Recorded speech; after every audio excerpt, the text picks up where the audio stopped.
Jay, man, thanks so much for coming on the show here today. Super excited to have you back on. Could you start by just telling us a little bit about yourself?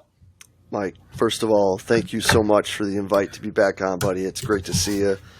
So Always. Excited to hear you're doing awesome, man. For those of you who may not know me, I am Jay DeMayo. I've been cordially greeted as Graybeard throughout the years. Probably best known in this, vocation for having a face for radio and a voice for silent TV. But I'm just a guy who's been really fortunate to be able to work in college basketball for over 20 years and work at, pretty high level youth swimming for the past 15 and have a fun little niche in this fun, small little corner of the world of sport that we get to call home, bud. Yeah, I love it, man. And it's been a while. Like, I had to go back and look. It's been a long while since you've been on the show. So, dude, just fill us in, man. What's new? What are you up to these days? Shoot. Well, we moved into a new facility over here. I'm still working with the same head coach. And other than that, just continuing to try to build the CVAP's name on top of things and try to help us get a little better every day. Trying to keep up with people like you who are putting out a way better podcast than I am, and other than today's guest, but it really, man, I like to say that I'm a guy who's still nerding out but having more fun every day as a coach. I love it, man. I love it. Well, for any of you that are listening and want like the full background on Jay, I will link to that in the show notes so you can find our original show. But man, I want to talk jump training today because I know this is something we're both passionate about. Obviously, being in basketball is something we both enjoy nerding out on. So let's start super, super broad and super general. Like, what got you interested in jump training to begin with? I think like way back in the day, I looked at it as a means to an end, as something that could be part of simply just the injury reduction spectrum. And looking at it through simple like complexes where it would be like some form of a lateral lunge or some form of a lateral mobility exercise and do a lateral lunge into some sort of a lateral bound or jumping exercise, and thinking of like how we could get the athlete to withstand or be able to handle different actions in that sense. And then I was lucky to kind of be introduced to Joseph Johnson in one of the most unique ways possible. Okay. My mother bought me 2 of the lecture DVDs that he had with UAC for Christmas. And not to make Joseph and I sound too old, but I'll just say it was early 20-teens. And he reached out and was like, hey, I'll send you a book for a t-shirt. And I was like, bet. Like, what, and from there, I gained a mentor and a connection to Dr. Yesus. And that led into building the lineups for CVAPs and being able to sit and spend multiple weekends with Dr. Natalia Vorkashensky. And from there, I think that my opinions and my programming have probably not just changed, but have simplified and been a bit more streamlined. Even though the 2 of them have some commonalities, but some big differences in how they see these progressions. Yep. It's been something that's really allowed me to kind of take a step back and really understand how simple things can be to be very productive. Yes. No, I like that. I think one of the things that I've always trying to reconcile myself is that when we're looking at different people and obviously people that have had success across, our domain, and you see people that are like so spread out, right, across the spectrum, right? And I mean, it could be high volume, low volume, intensive, extensive, doesn't matter. When you see this and you're like, well, how can these 2 people have like totally different opinions or have very different thought processes still garner results? I think that's super valuable for us as coaches, just trying to figure out, okay, hey, look, like the saying goes, there's many roads that lead to Rome. Hey, Like what are some of the commonalities in here? Maybe if I can pluck those out, then I'll be a better coach as a result, right? Yeah, and I think that kind of to take a step further with that, I think that learning from Joseph and Doc forced me, in a sense, to really buy into a specific methodology and to allow that methodology to evolve within the group. I mean, I'm kind of a unicorn in the fact that I've been with the same head coach in the same position for 21 seasons. Yeah, it's crazy. So to be able to do that, I've been able to fall on my face. I've been able to make mistakes, and I'll forever be grateful to Chris for that. But with that, even more so, we've been able to follow Natalia's progression, follow Doc's principles, build these programs out, and really see longitudinally what's been effective for us, what's been enough for us, what maybe has been a little too much for us. Because I know Moon's going to do what Moon's going to do. Like I could pretty much tell you right now what practice is going to be like tomorrow. Right. But with that, we also need to remember that we're in a support role. So what am I needing to do to make sure the guys are ready for practice and we're continuing to develop and continuing to evolve without wearing them down to the point that, we burn the cake in October so we stink in February. Right.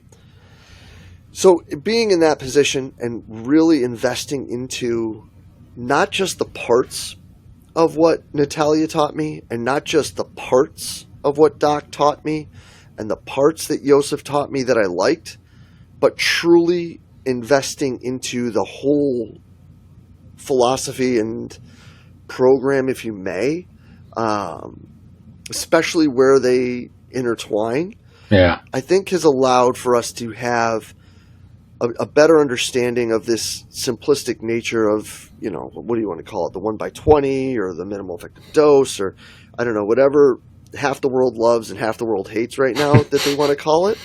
And it's unique because I think all too often, bro, like, people would have come to CVAPs and heard your talk and been like, dude, that one thing Mike said. And it's like, well, that's great. That one thing Mike said or that one thing Mike does that you like that's freaking awesome. And I'm glad that you took something from it. But that's like taking one piece of a freaking recipe and putting it in a different one. Yeah. Like you got to cook the whole dish to understand if it's worth it.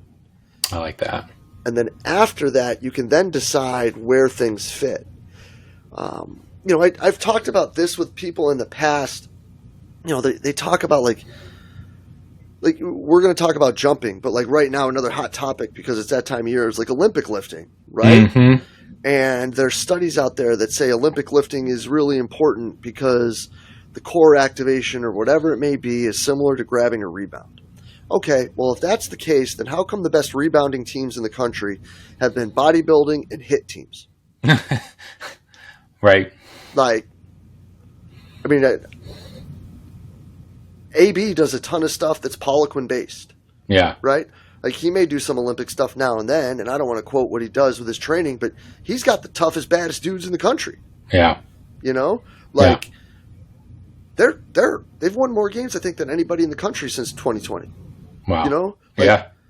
So like, we have to be careful how we kind of cherry pick these ideas, right? And say, well, this is the one thing that Houston does, or this is the one thing that Molly does at South Carolina that's going to change your program. Because it's like, no, it's what Molly does. It's what Allen does. It's what Jim Snyder does at at Wisconsin. Yeah. It's what Chase Campbell does up at Providence. It's not just the one piece, and people like to say that they can pull that one piece out and put it in theirs to fix it. And I think that's a little prudent. Yeah. No, that's a great point. And I guess I had never really thought about it like that. Especially as a young coach, right? Maybe as you get older and you kind of know how all the ingredients work together, playing on your analogy, maybe it's a little bit easier to know like, hey, if I tweak this thing, there's some other things I'm going to have to tweak elsewhere in the recipe, right? But as a young coach, you don't even understand like how all the pieces fit together, right? That's why a lot of times you just take somebody else's program and Hey, here's the recipe, bake the cake, see how it tastes, and then you kind of go from there. But no, I totally get it. And I had never really thought of it like that, but you're right. I mean, how many times do you go to a course and you're like, oh, I really like this one thing, and you're just going to plug and play that in. Doesn't always work like that.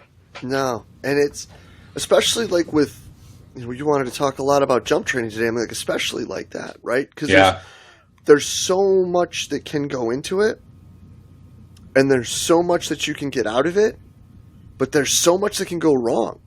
Yes.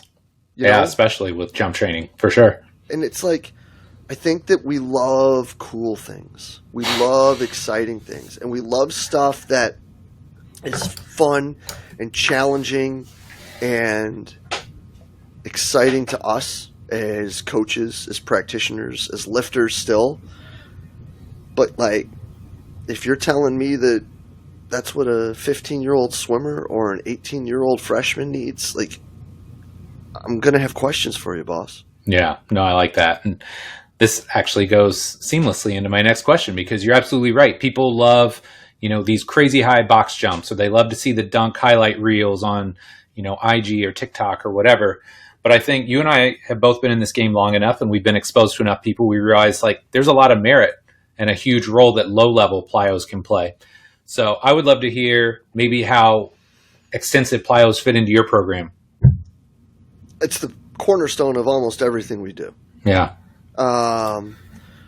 Extensive short coupling jumps in a multitude of different progressions that we have I think are vital for quite a few reasons.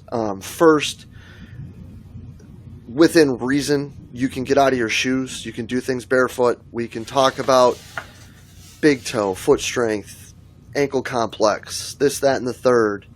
With all of that, we can get into real low level stuff with different bouncing progressions, moving forward, vertical, different directions for complexity, going to single leg, increasing intensity and complexity that way to stress the foot and the ankle complex to, knock on wood, decrease the issues that can come from, physics happening when someone jumps up for a rebound and lands on a size 13. Yeah. Yeah. We then also look at it like, at the very least, short coupling extensive jumps are a great warm-up. And it's something that we're going to do 3 to 4 to 5 patterns or types of them 10, 12 months out of the year. Wow. We can change complexity, we can change intensity, we can change direction, we can change modality, but some sort of a moving hurdle bounce, whether it be straight ahead or multiple directions or pivoting, whatever it may be, some form of a low box jump, some form of a lateral barrier jump, and then, the two that we'll get into more in the season type aspects of it are single leg side to side with a bound or with a star jump or a clock jump, because it's more realistic. Yeah. Looking at the different angles of projection that you're going to see in a basketball game.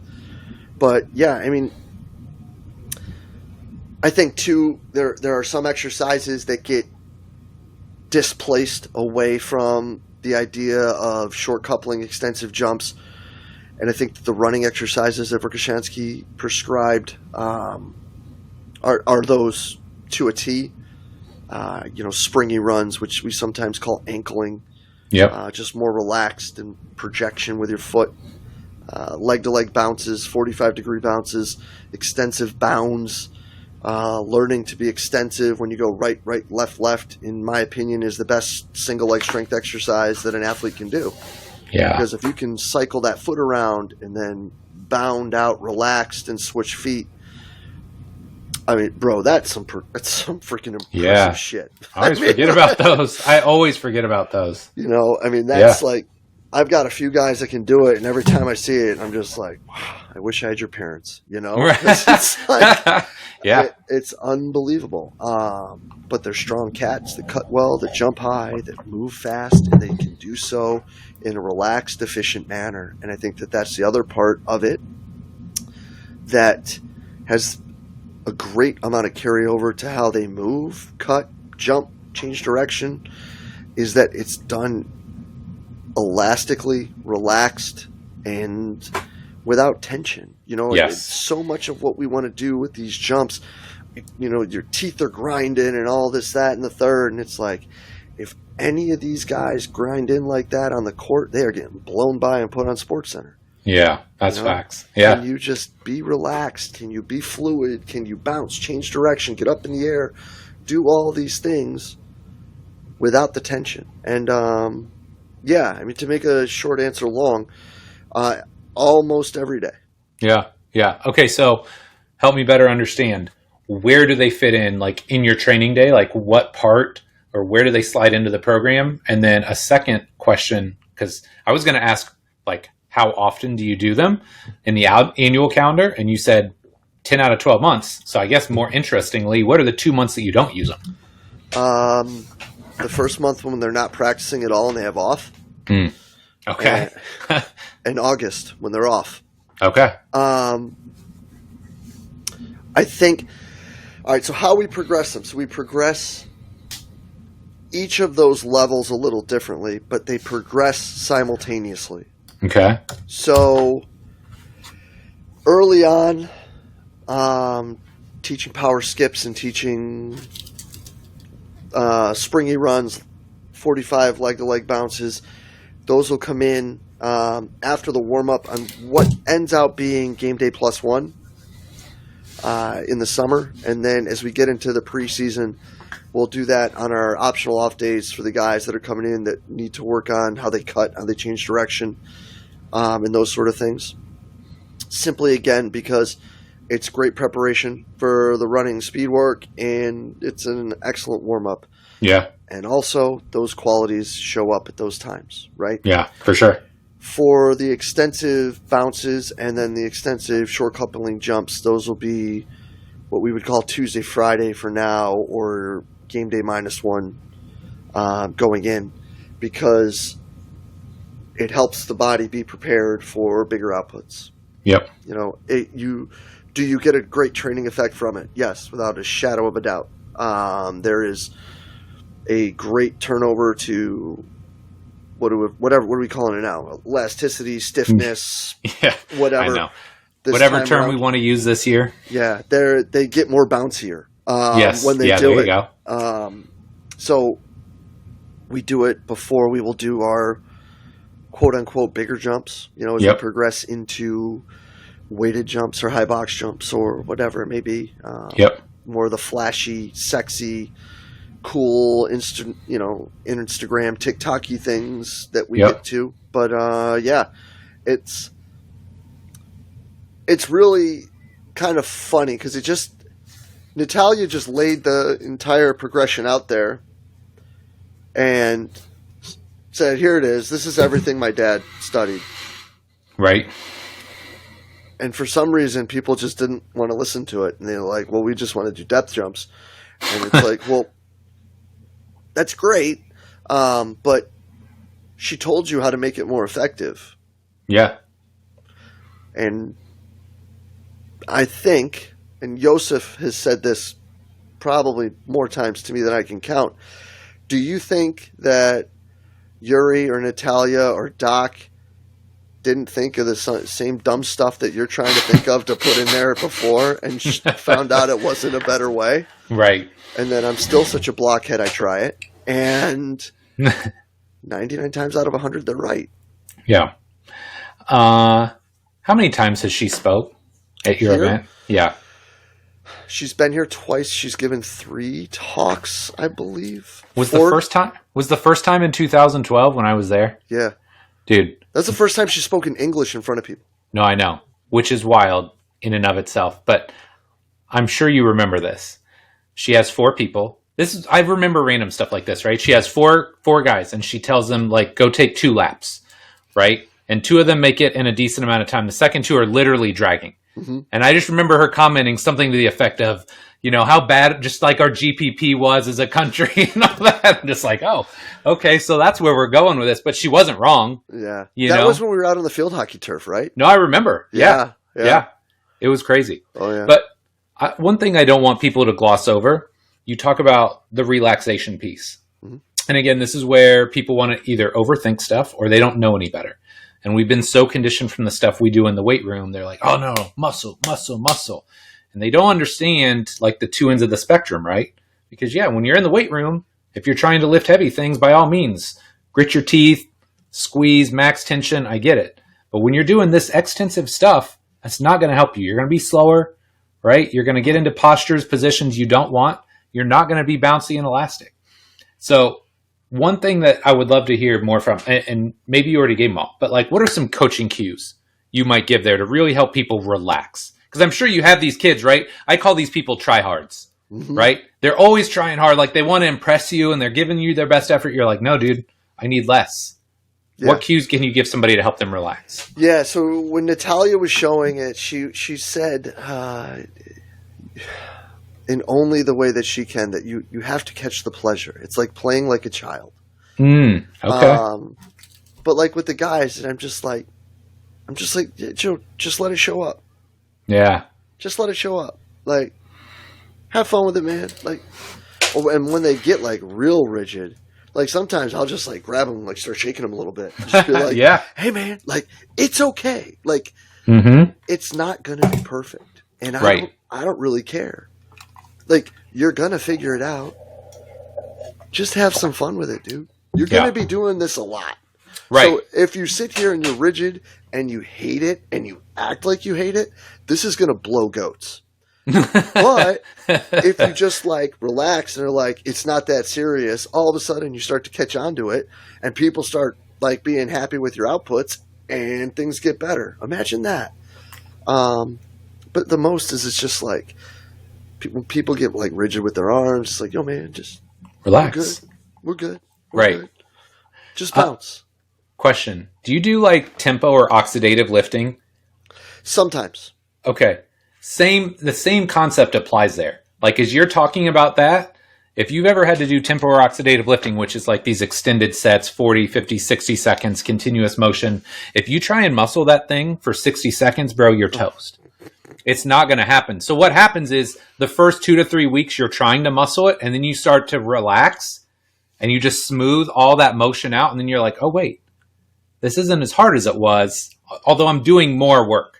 And so it's almost counterintuitive, but I love that mindset of, hey, man, just relax. Let it happen naturally. Because, again, it's counterintuitive because a lot of times when you're in a weight room, right, or in that environment, you think grind, squeeze, tension, and it doesn't work the way you want it to. No. And then I'm really fortunate. Like, I'm really fortunate to get guys that also, like, they can understand that. Yeah. Know? And I say the same thing like we were talking about, when it comes to the game. Like, yo, if you're out here moving and doing stuff, unless I'm saying, like, we're racing, or this is, like, you need to do 11 bounds to cover the court. Yes. Like, it's not, like, when I do it, you guys make the joke. You're like, oh, Jay, you look like you're skipping a stone. And I'm like, yeah. Because I'm 45, I'm fat, and I've done this for a long time. Like, if I was 18 and still had half of an athletic gene in my body that was still able to function, imagine how much better it would look. I know. But, it's like, guys, like, don't let the old fat guy beat you. Just be relaxed and have fun with it. And, like, yeah, if I hop in and you want to race me with it, cool. You're going to win. Even better. So you can laugh at me. Like, who cares? Like, it's just... we just try to have fun with it. And I think when she said you have to be able to play like a child when you do these exercises, that was really what hit home for me. Yeah. No, I love that. Okay. So I think we can agree. And look, it's not just us, right? There's so many great performance coaches over the years that have talked about the value and the role of extensive plyos. They're a thing, and you need to be incorporating them. But once you built that foundation, when you kind of know it's time to kind of maybe start dipping your toe into the deep end and like, hey man, maybe I should try some of these intensive variations? I think when they understand how they're supposed to perform the movement and they understand the technical aspect of the movement and they're ready to compete.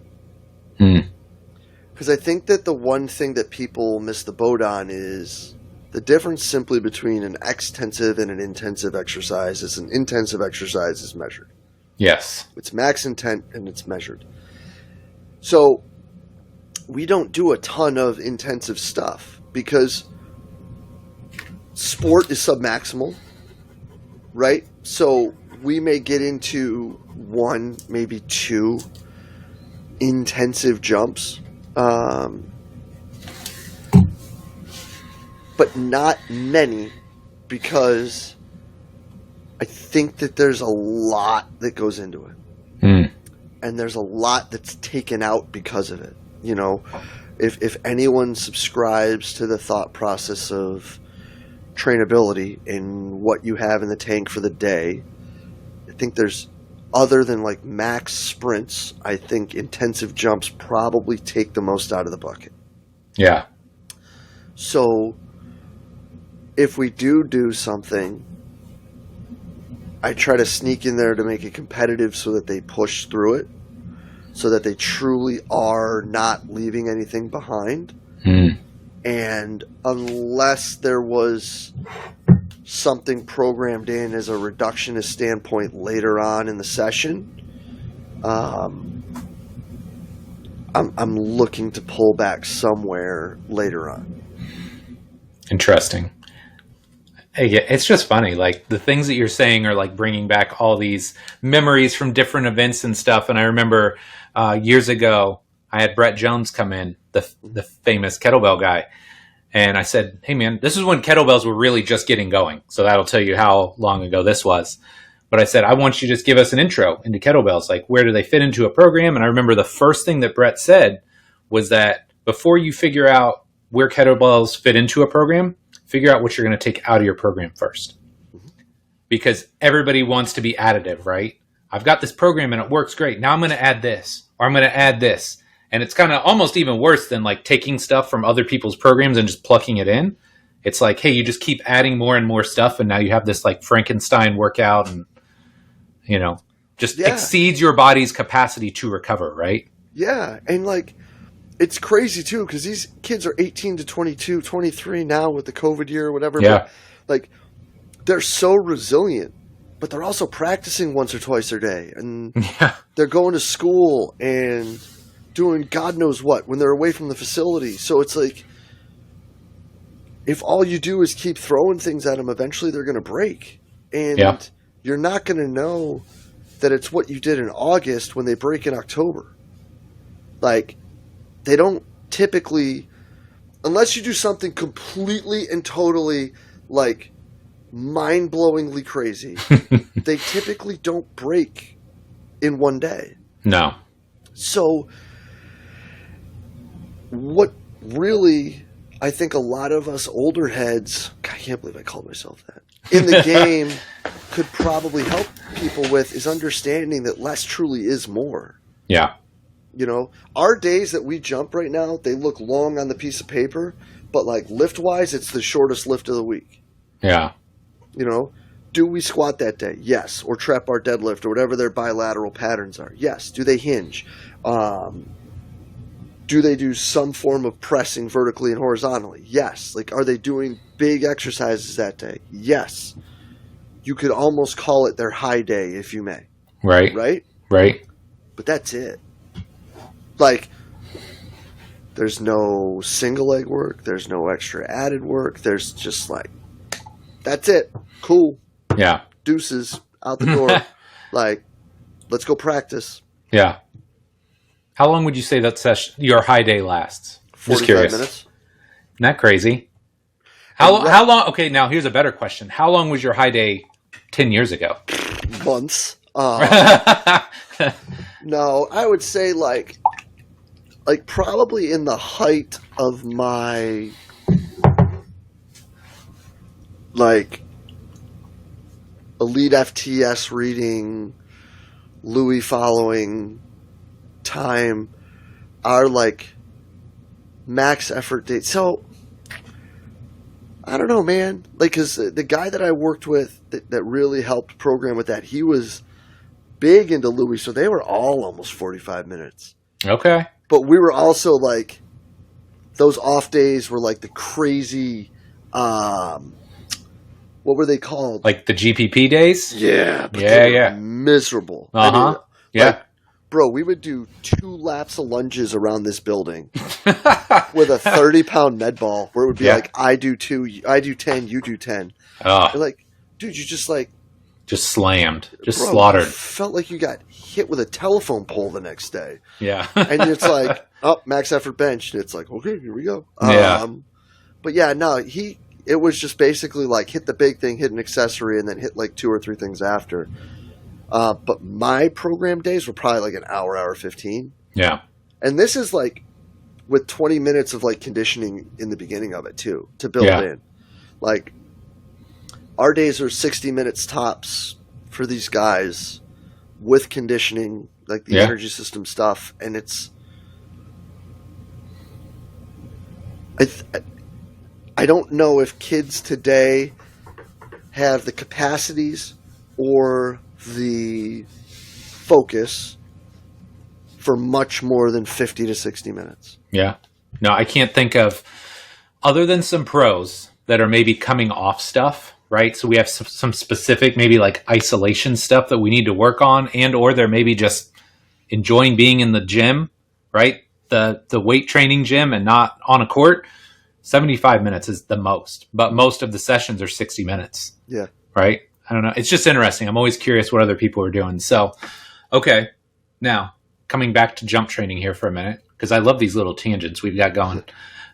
What are some of your favorite intensive variations? So if you really want to try and squeeze the juice, right, and get a little bit extra out, what are some of your favorite jump variations? I love bounds for distance or speed or reps for distance, meaning like, okay, you got the length of the court in 11. Our goal is 10. You know, I like lateral bounds for distance. And I also like racing for reps back and forth, competing with a partner. There was a time when I really liked combined jumps, whether it would be, which is basically like a single effort, which would either be weighted in their hands or sometimes a bar in their back, depending on the guy. And but I'm moving more away from that. I really like, for some guys, high box jumps, where it's not just jumping on a high box, but coming from a box, jumping up off the box, and returning to the box. Okay. So like doing a 180?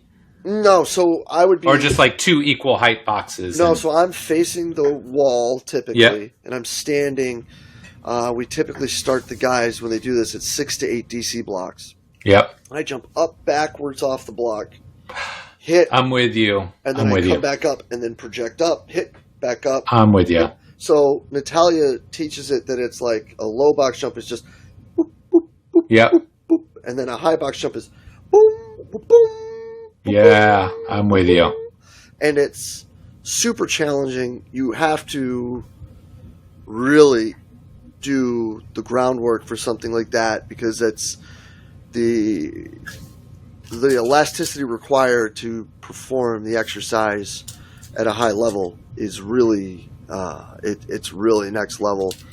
But you'll also find some guys that, like your twitchy kids, what's scary is you'll think they'll be ready to do it sooner than they probably are, because they're so twitchy that they're able to just be like ding and back up, ding and back up, when you're now providing a lot of trust in a tissue that you haven't seen be prepared.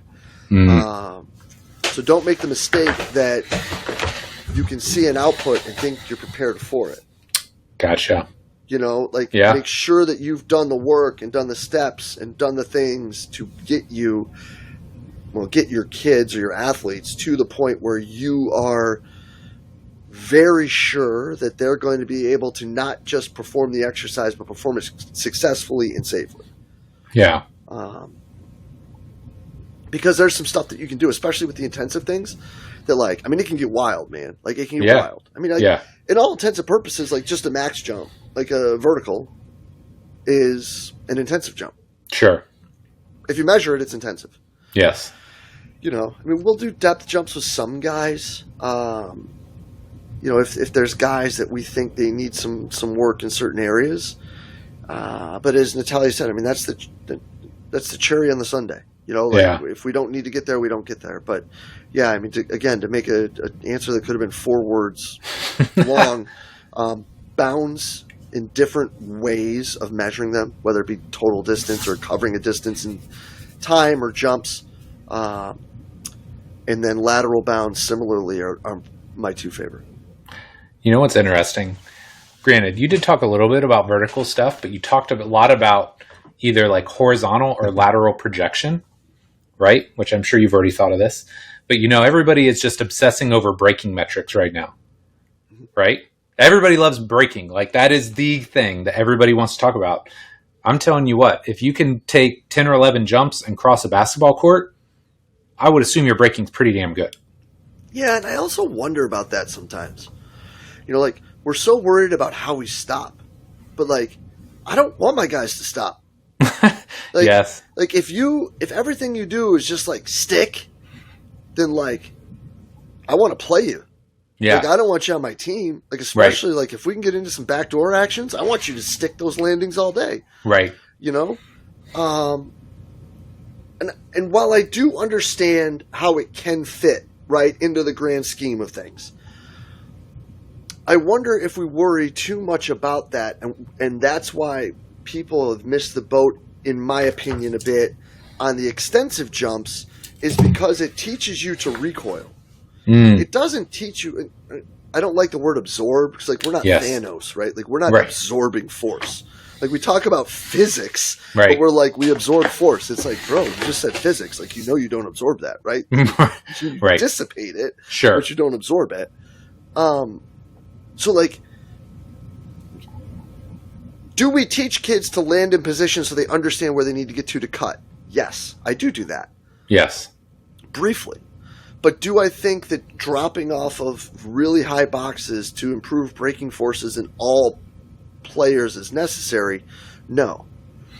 I think that more players may be better off learning how to bounce relaxed, elastically, multiple directions, multiple heights, multiple modalities, single leg, double leg, forward, backwards, sideways, zigzags, on and off of implements, so that the force that we're worried about them needing to yield to is not yielded, but is recoiled. That's beautiful. If the stretch shortening cycle is as valuable as we say it is, would teaching people to stop train the body to not utilize it? I don't know the answer. I'm asking people. Yeah. So feel free to at me all you want on that one, because I'd love to be proven wrong. But that's just how Graybeard's simple sniff test kind of goes when I look at prescribing things. Yeah. Well, and again, I think you kind of alluded to it there. It's not like a one-size-fits-all has to be true either, right? Where, hey, you just said, hey, I'm going to train it for a little bit because I want them to be whatever, strong, stable, whatever in that position. But like you said, I also don't want that to be the end stage of their movement. And Lee Taft talks about that all the time, right? It's hey, generally it's not just a deceleration, it's a re-acceleration, or however you want to think about it. So there's lots of levels to that, but hey, maybe you're going to teach them that stick at the start just to teach them the right joint position or a movement model. And then, okay, now can you move fluidly and smoothly out of that position into your next movement? Yeah. I love it. And I think that, look at things there are exercises and things that you can do in those ways to prepare you to be better at other exercises later. For example, level 1 of what I would call our bigger jumps, or I don't know how else to think it because my brain doesn't think that fast, is land in a stick and hold without your heels hitting the ground. And it's a squat jump, a lateral squat jump, and a split jump. But we don't do that for balance or braking or this. It's to ensure that your feet are strong enough to not deform when we do the extensive jumps. Right. It's another thing we talk about is how powerful the feet are, and we need to do all these things, but we don't think that the quicker we can keep our feet from descending or heel from descending towards the ground, the faster the stretch shortening cycle turns over, the more it's going to pop back, and the less we're going to be moving muscularly, and the more we'll be moving tendinously. If you subscribe to that, elastically, yeah. What word do you like these days? Cool word is, yeah. You know, you're going to move like you're more gooder. You know, and it's just like, I don't know. Like I look at it and I say, like, there are examples where it can be utilized to help provide a base to build upon later, which is what we say everything we do does. Yeah. But there's a point where we maybe are going too far down a rabbit hole that I don't know if it's truly leading to our final goal. Yeah. Which, in my opinion, is to provide for the athlete to be able to practice more often for a greater duration at a higher intensity. Yeah. So, I don't know. I love it. If I'm wrong, I'd love to hear it, but I just... No, I'm down with it, man. I like how you're thinking. Okay. So, being in the game as long as we have, we probably coached a lot of squats, right? We have nerded out on some squat technique or deadlift technique. I mean, we're cut from the elite FTS cloth, right? Were you a Q&A guy there for a while? I wasn't. I would. Or did you write articles? I think I wrote 2 for Dave. Okay. I did a couple of Q&As and some stuff with Bob, the late Bob Eilenfeld. Yeah. Okay. Yeah, the angry one himself. Yes, the angry one. But, I mean, again, we're cut from that cloth of, hey, we're going to coach these kids up on these squats and bench presses. And I'm curious, how much coaching do you do when it comes to actual jump training? Especially, you know, you got college guys. I mean, they should be able to jump at a relatively respectable level. But how much time do you find you need to spend on that with them? Probably more than I would like, but less than what people would assume. Oh, I like that answer. Explain. I think that I was a phys ed major, so I think that if you put them in the right situations, they start to figure things out a little bit. Right. But once they understand the techniques and you can get them to get themselves into the positions and to feel what they're doing, more often than not, man, it's just like coaching a squat. It's a whistle and a point. Yeah. You know? And they get it. And you know, especially in college basketball, like I'm around these guys so much, I'm surprised that more of them don't tell me to kick rocks more often. But it's like, you know what they respond to, how they respond to things, and what they're trying to, you know, sneak out of, if you may. Yeah. I don't mean it like they're cheating, but like we've got a kid who is super bouncy, freshman kid, like might be the best athlete I've ever been around. Wow. But when he does his springy runs, he's so used to just being like nonchalant with how he moves that he like kicks like a penguin a little bit. Yeah. So I'm just like, yo, happy feet. And he's just like back underneath. Right. You know? It's just little things and then get out of the way. Little things, get out of the way.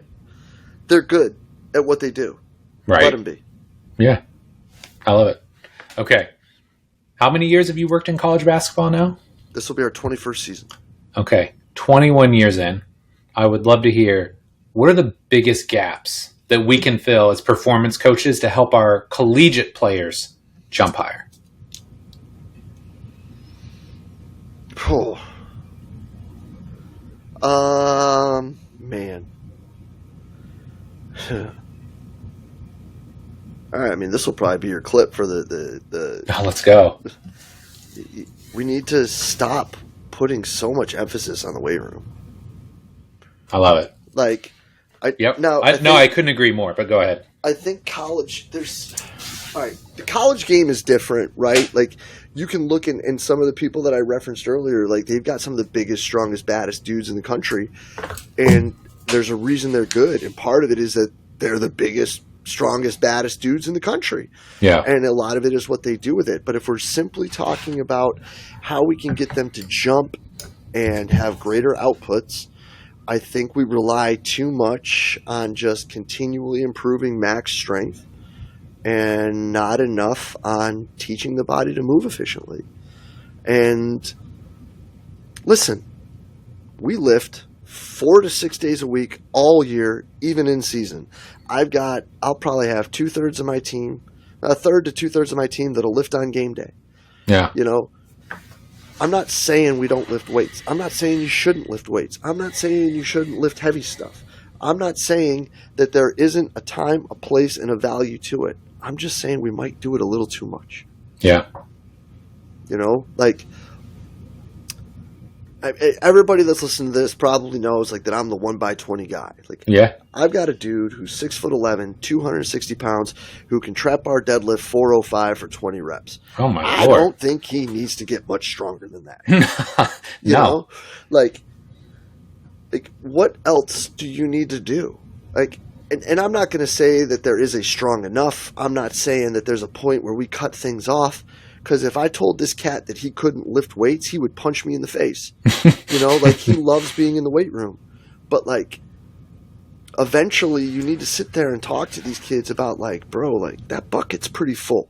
Yeah.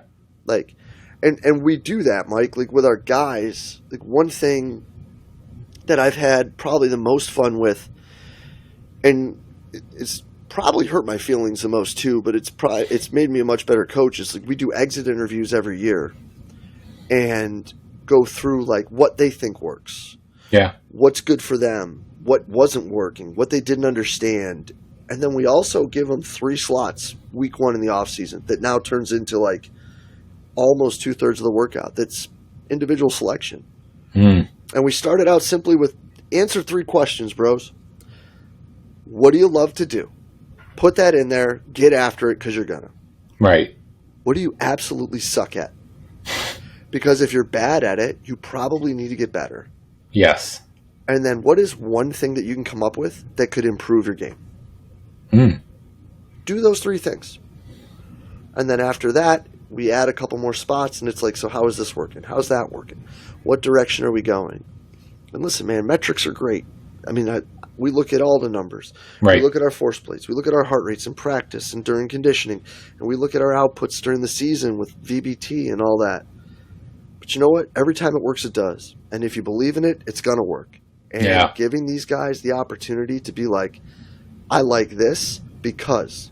It's not like I like to do curls because it makes me feel good. It's, hey, so I like loading a lateral squat in a Zercher position because I really feel like it keeps me square. Yep. Awesome. Problem is, it hurts my elbows. Well, what if we go with the kettlebells in a rack? Let's try that. I like that, but what if we did, instead of 2, I did 1, and I just held it in one arm so that I can't turn? Sure.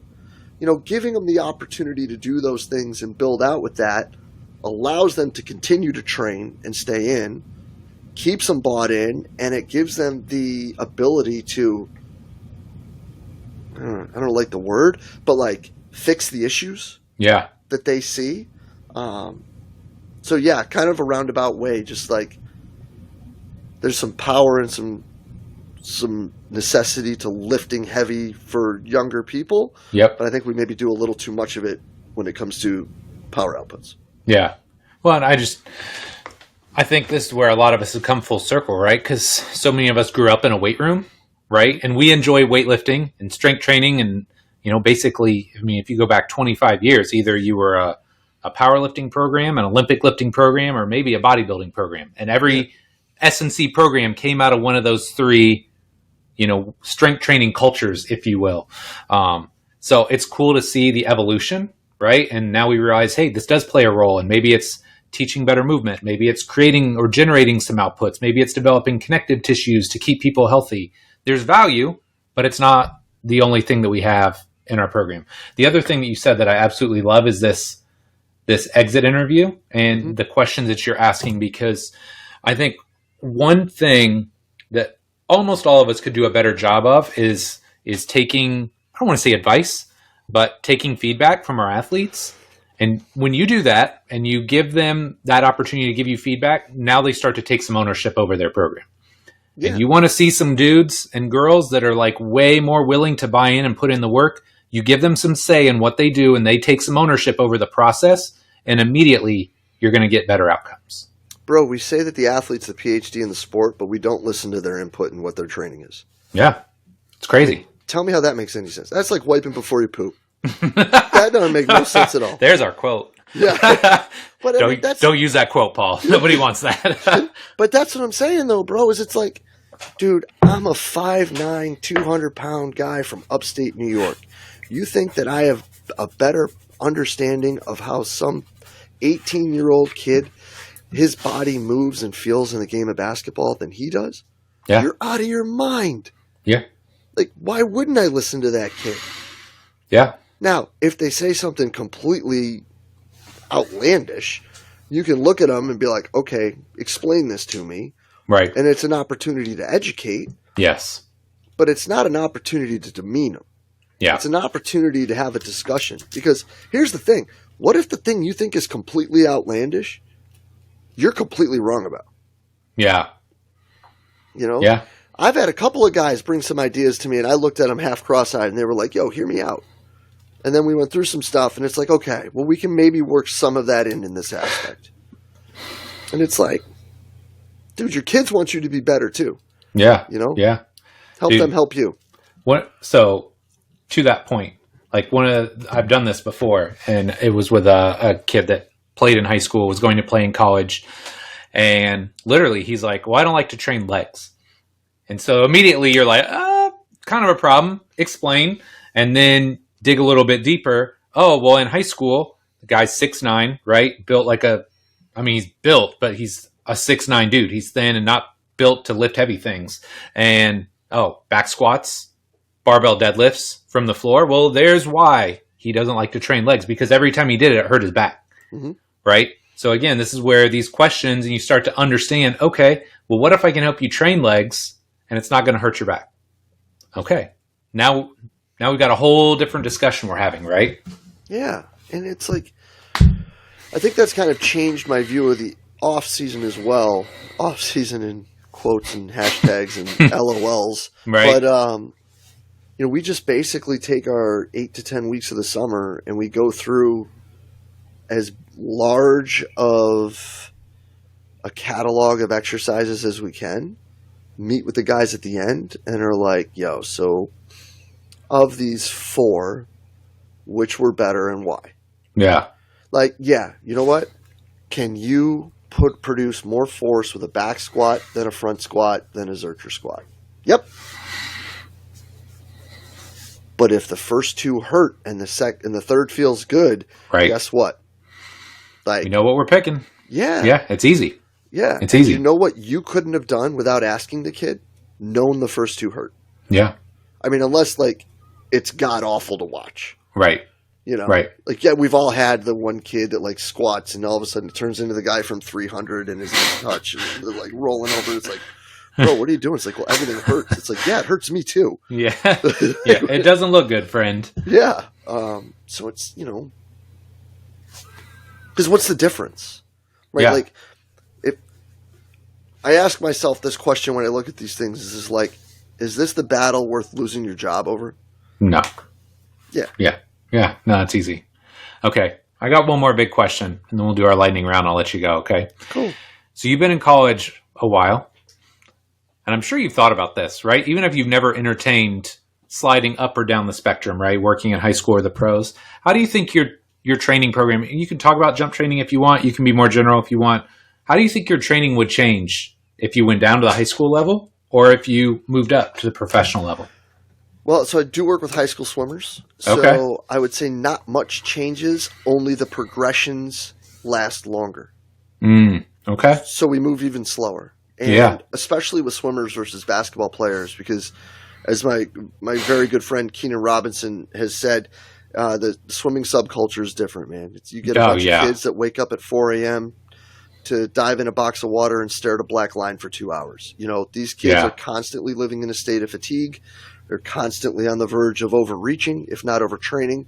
So how can we slow cook, literally, the process? And we've added a couple steps to build in, like, lifting technique and this, that, and the third. But, really, it would just be slower.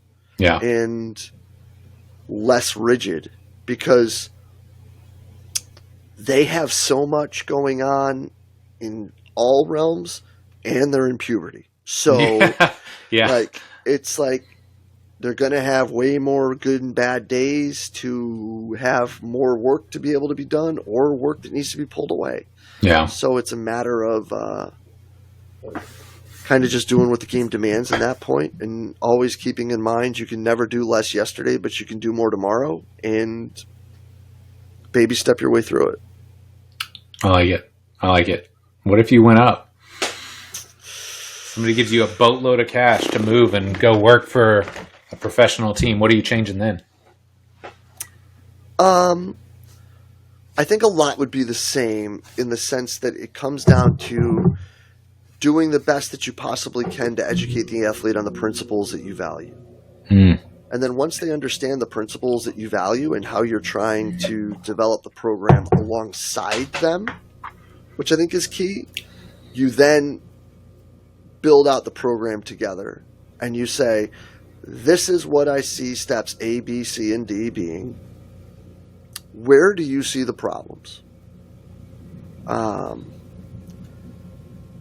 I think that Moon has done a really great job with that when it comes to our guys, is treating them as close to professionals as they can in those sort of senses. Yes. And we've been doing it that way for a while, and I don't know if I would do it differently than that if I was in the NBA or the NHL or whatever. I mean, if I'm going to take an 18-year-old kid's word for what he says that's coming into college, I might be the dumbest man alive if I were to tell Devin Booker he doesn't know what he's doing. Yeah, that's fair. That's fair. Oh, no, KD, I know better than you. Are you kidding me? No. Hey, dummy, sit down. Right. Yeah. Yeah. Tell me what you've done. Tell me what you've had success with. I mean, one thing that I love, because what were your 3 questions? What do you... Oh, so 3 of the 5. So it's, what do you think works? Yeah. What did you dislike, or did you despise doing? And then what didn't you understand? Yeah. Yeah. The what do you really dislike is one that I have included for a while now too, because I found that just makes life a lot easier, right? Because some people really hate 1 or 2 exercises. Mm-hmm. And again, if you can get over this fact of no exercise you do in the gym has to be included, unless you're like a power lifter or an Olympic weightlifter, right? Hey, if you don't have to do any one exercise, can you take that one exercise out for the benefit of the athlete, knowing you're going to get that much better of a performance by excluding it versus including it? Bro, so the problem with it though, right, is you got to be able to do that. And you got to be ready to do that. Yeah. So the first time we did this, I had a great assistant one year, Andrea Comini, who was Ben Jacobson's strength coach for a while up at Northern Iowa when they were in the Sweet 16, and they were doing great. I mean, obviously Ben's an amazing coach, so they're going to be back sooner than later. But we had our game day +1. Mike, I'm telling you, this is the best thing I ever wrote. Okay. I looked at this and I was like, I figured it out. That's it. It was the day after a game, so we would come in and roll and stretch, and then it was like a mobility exercise, and then it was like some form of a single leg strength exercise into a specialized exercise, and then into like the bounding progressions, right? Yeah. And we even had like a great term for it. It was like, oh God, I won't even remember it. But anyway, like Andrea and I were messing around with it, going through it. He's just like, I've never felt better than after I do this workout. Like, this is great. And then we get to the exit interviews, and bro, it was almost 16 for 16. The guys were like, I hated it. And I was like, no. I was like, are you kidding me? Like, now it wasn't 16 for 16, but it was the guys, like the high minute guys. Yeah. Were like, it hurt. Oh. And I'm just like, huh. Well, I suck at this job. And so we pulled it. Yeah. We pulled all the jumping stuff out. We got rid of that. And And and then, because talking about earlier, like the conditioning stuff before we get into lift now, that was the thing the guy said. It's like, we could probably do some more conditioning stuff. I'm like, okay. Okay. Like, doing the exit interview is easy. Yes. Listening to them and following through and checking your ego at the door and being like, the best thing I ever wrote, they said sucks. Yeah. Yeah. That stings. That's a tough pill to swallow. That stings. All right, man. Last but not least, we got our lightning round, okay? So, yes, sir. 4 fairly short questions. Your answer can be as long or short as you like. Number 1, dude, talk to me. What got you started in the real estate arena? Getting engaged to a woman that basically lived across the street. Okay. So, I always wanted to. I always thought it was something that would work. Unfortunately, I think right now we're all probably about 14 years late. Yeah. When it comes to really being able to get into it. But I bought the townhouse that I was living in for a song. And if you saw what it looked like, you would understand why. It wasn't a great song. It was like a bad one-hit wonder, like Rickroll type of song. Yeah. That we totally live in flipped. And then Tiff and I started dating and moved in, and I'm like, well, I could sell it or I could rent it, and because I got it so cheap, we could do well enough with it. I mean, it's not life-changing money. And then bought another property, and I'm in the process for looking for a third one now. I think that it's something that in a vocation where people move around a lot, I think that it's something that we can do better with to be better for ourselves later, even if it is as simple as like what's referred to as a house hack, where you buy a property and you rent rooms out to your friends or whatever to take care of the mortgage while you reap all the benefits of, loan pay down, the building equity, all that good stuff. All the fun things. I realize it's harder now than it was then. I realize it's probably not going to get easier, unfortunately. And I think that people are a little delusional to think that just because rates go down that we're going to be able to buy a house now. But because when rates go down, demand goes up. And when demand goes up, prices go up. Which is why I believe Paula Pant said it best, where she says, marry the property, date the rate. If you can find something you like that you can make work now, get it as soon as possible, and you can always refinance at a later date. But I don't know if we'll ever see COVID-like interest rates again, but I hope we do. But they were pretty nice. They were pretty nice. They were. And but yeah, man, I think that it's and I've been lucky, a guy that a lot of people don't like to hear his name, but Kier, being a good friend of mine, has been really helpful with it. And then Katie Jones is super with it. I mean, like, because she's super with it because she does a lot of the work herself. Yeah. So she's like way better at it than I am, because I couldn't, dude. So the last property we had, there was like lighting issues in it, so we tried to paint it ourselves in the evening.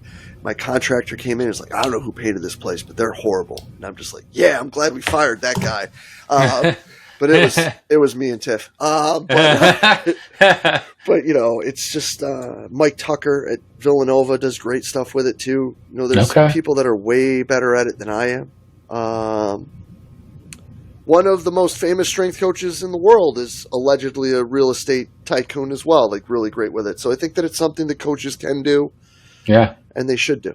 So yeah, I love it, man. Second, got any tips for longevity in the S&C game for maybe these young coaches that are just getting their feet wet? How do you stay in the game for the long haul, man?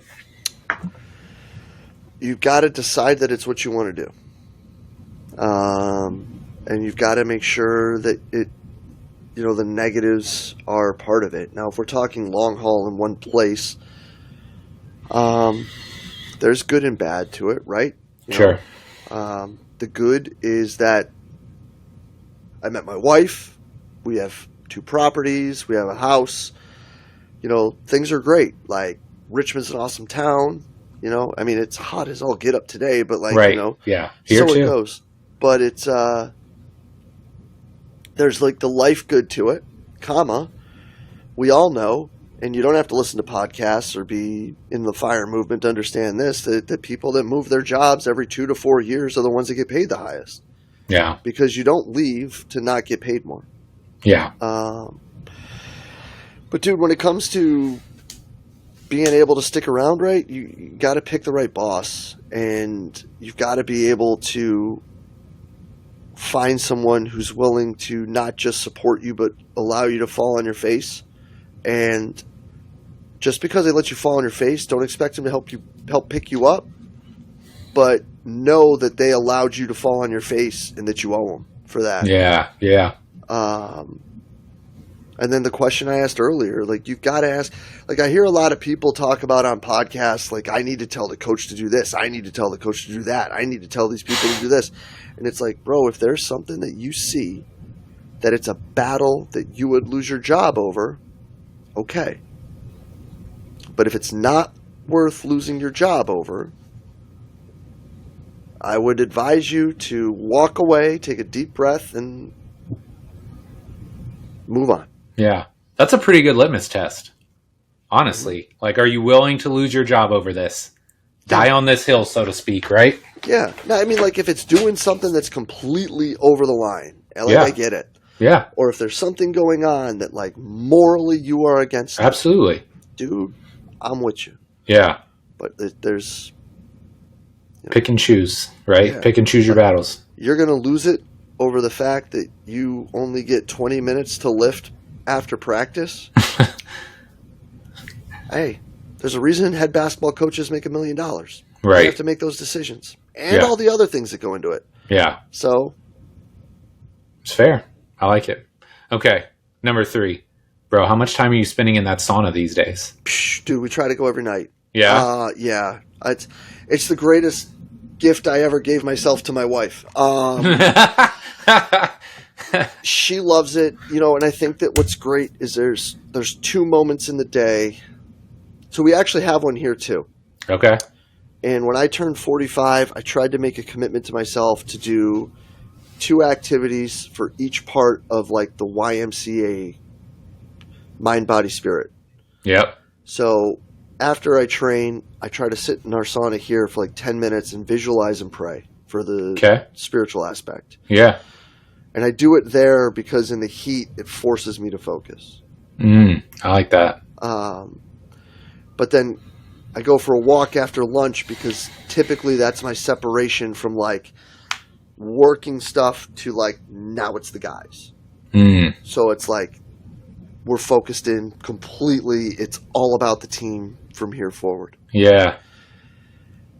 And then at night after dinner, she and I, as often as possible, take a walk somewhere through the neighborhood, and then as often as we can sit in the sauna for 10 to 20 minutes. And it's just like, this is the end of the day. Yeah. No, I like that. This is a great little segue here. I do something similar. So, like, when I do things like this until about 3:50, 4 o'clock, I'll do all the work. And then, whenever possible, get my dog, go for a walk, and then my kids are home. Yep. So that way it's like, hey, dude, work is done.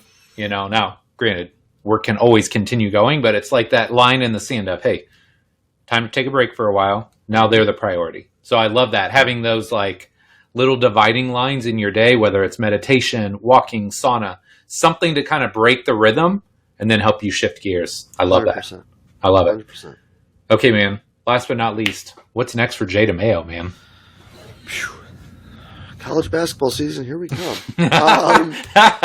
Yeah. What's next for me is hopefully bringing the seminar back full. Okay. And bringing it back here and continuing to evolve and grow it back to what it really was. I think that it's something that's needed. Agreed. But yeah, man, what's next for Jay DeMayo? I guess I'll find out when everybody else does. You know, I think that it's more for me right now of this daily exploration of trying to find a way to be a better husband and a better coach. And I think that we both know that quest is never ending. No, that is the infinite game, isn't it? No doubt, bro. I love it, man. Well, Jay, as I knew, this was amazing. I mean, I love catching up with you. So good to chat, and just so many unique intersections in our lives. So always great having you on. Where can my listeners find out more about you and all the great work you're doing? CVAPS. It's CVASPS on all the socials, and on the Gmail. And yeah, I mean, just like everything, as simple as I can. Although, yes, how you say CVAPS, I guess, is kind of hard to some people because of the extra S. But yeah, CVASPS on X or Twitter or whatever Elon wants to call it nowadays, on Instagram, and then CVASPS@gmail.com. If you really want to get hold of me, I would probably go in reverse order. I'm probably one of the 10 worst human beings on the planet at returning emails. Okay. But if for whatever reason and notification shows up that there's a message on Instagram, I feel like I need to answer it sooner than later. So yes, I don't know. Maybe it's just because I'm old and gray and probably a little more broken than I should be, but that's just how it works. No, me too, man. Me too. Well, I'll make sure I get all the links in the show notes, so you go check out all of Jay's great work. And again, Jay, man, this is great. Thanks for coming on, brother. Mike, truly appreciate you, man. Thank you so much for your time, and thank you so much for what you're doing to help all of us get better, bro. I really appreciate you. Thank you.